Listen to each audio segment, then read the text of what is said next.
दूसरा है सरकारी संसाधनों का दुरुपयोग जो हो रहा है।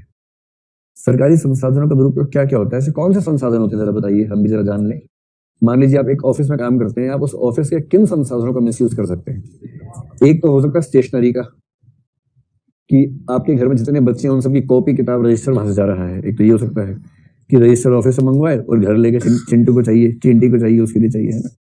पेन ले गए, स्टेपलर ले गए, यही सब तो और क्या ले जाएंगे ऑफिस से, है ना। ये तो नहीं कि पंखा उतार के ले गए वहां से, और ऐसा तो कोई नहीं करता है आमतौर पर। मतलब बहुत बड़ा चोर आदमी तो अलग बात है, पंखा भी ले जाएगा। घर का पंखा खराब हुआ, वो यहाँ लगा दिया, ये लगा ले गया, और फिर लिख दिया कि ऑफिस का पंखा खराब हो गया, नया लेना पड़ेगा। कुछ लोग ऐसा कर सकते हैं, लेकिन आमतौर पर स्टेशनरी। दूसरा, जो व्हीकल्स होते हैं, ऑफिस की कार है, उसको अपने काम से घुमा रहे हैं, और कार अपनी जो पर्सनली है वो भी उसी कंपनी की उसी मेक के लिए है, इसका टायर घिसा, अपनी कार का टायर चेंज कर लिया उससे।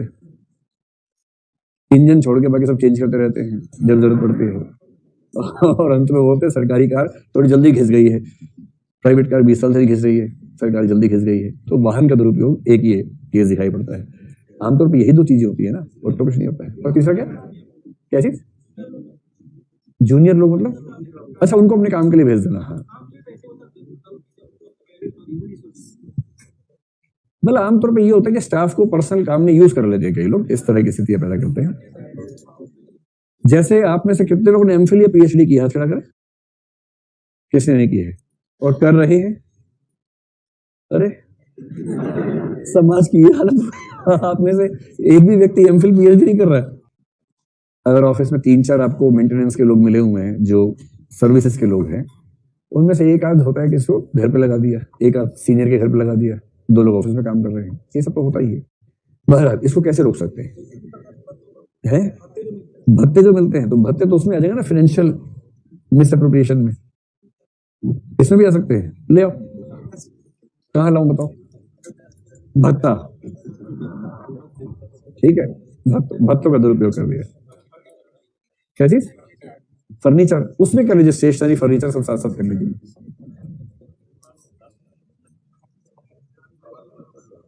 तो ऑफिस के संसाधनों के दुरुपयोग का मतलब हुआ ऑफिस के स्टेशनरी, ऑफिस का फर्नीचर। जैसे ऑफिस में मंगवाई कुर्सी, वो घर चलेगी, घर वाली कुर्सी ऑफिस में आ गई, या ऑफिस में ईंट लगा के बैठ गए, घर में कुर्सी लगा ली है, ऐसा कुछ कर लिया, ये सब गड़बड़ हो सकती है। इसका तरीका क्या होता है, देखो समझो, इसका तरीका ये होता है, हर अच्छे ऑफिस में, सरकार में तो नियम ही है, प्राइवेट सेक्टर में भी अच्छे ऑफिस में ऐसा होता है, एक डिपार्टमेंट होता है जिसका काम होता है इन्वेंट्री बनाना। ये शब्द नोट कर लीजिए, जब भी ऐसी केस स्टडी आए आप कहिए इन्वेंट्री मैनेजमेंट की व्यवस्था को ठीक करना होगा। इन्वेंट्री मैनेजमेंट का मतलब ये होता है कि इस ऑफिस में कितनी चीजें हैं, सरकारी संपत्ति, स्टॉक क्या है।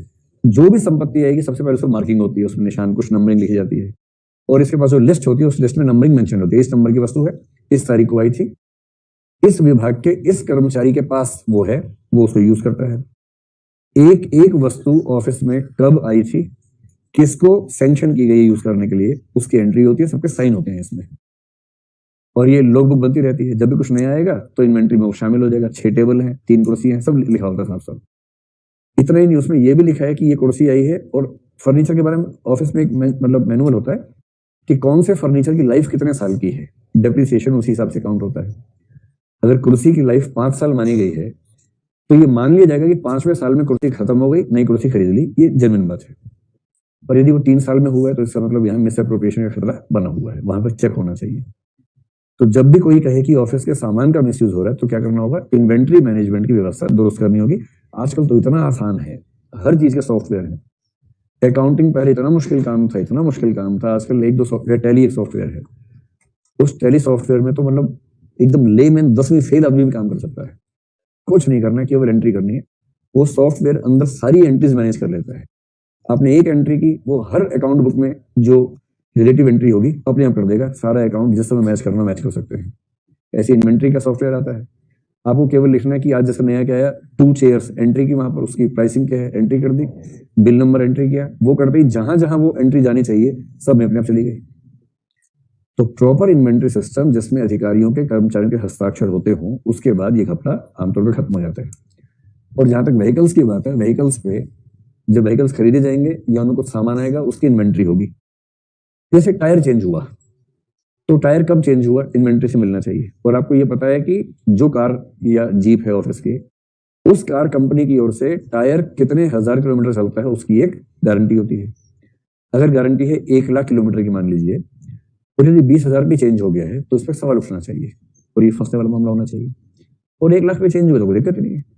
इन्वेंट्री मैनेजमेंट और व्हीकल कितना चला इसके लिए हर अच्छे ऑफिस में एक बुक होती है जो व्हीकल के अंदर रखी होती है, उसको बोलते हैं लॉग बुक। सरकार के किसी ऑफिस में आप रहेंगे तो लॉग बुक्स भरनी पड़ेंगी आपको। लॉग बुक में क्या लिखा होता है, हर व्हीकल की अलग लॉग बुक होती है। उसमें रोज सुबह सुबह जो ड्राइवर होता है साइन करता है पहले कि आज की सुबह की रीडिंग कितनी है, कितनी रीडिंग है आज सुबह इसमें।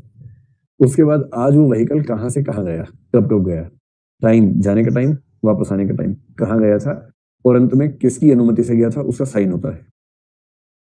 हर अधिकारी जो उसको यूज करेगा साइन करेगा उसमें।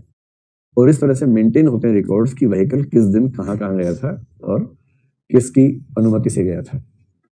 घपला करने वाले इतने सियाने होते हैं कि इसमें भी कर लेते हैं। जैसे पुराने तरह की हर कार में, आजकल थोड़ा आसान नहीं रहा, पहले थोड़ा आसान था, वो एक सिस्टम बना लेते थे कि मीटर चलाना कि नहीं चलाना है, जैसे रीडिंग है उसे तार निकाल लेते थे। अभी अपने काम से जा रहे, तार निकाल दी, मीटर वहीं का वहीं है, आराम से घूम रहे हैं। बाद में तार जोड़ दी, फिर मीटर चलना शुरू हो गया। तो पर्सनल यूज के समय रीडिंग आगे नहीं बढ़ेगी। पर अगर बढ़ी गई, मान लीजिए ऑफिसर अपने मौज मस्ती के लिए बाजार घूमने गया था, उसको ये पता है कि 6 किलोमीटर मैंने यात्रा की है एक्स्ट्रा, कोई ऐसा सरकारी काम दिखाई देगा जिसमें 6 किलोमीटर ज्यादा यात्रा हो जाएगी, कौन रोकेगा उसको। लेकिन हाँ, लॉगबुक प्रॉपर होने से ये खतरा काफी कम हो जाता है कि इसका मिसयूज हो। और इसलिए अगर इन्वेंट्री सिस्टम और लॉगबुक सिस्टम आपका मजबूत है तो आप मान के चलें कि दिक्कतें कम होंगी। तीसरा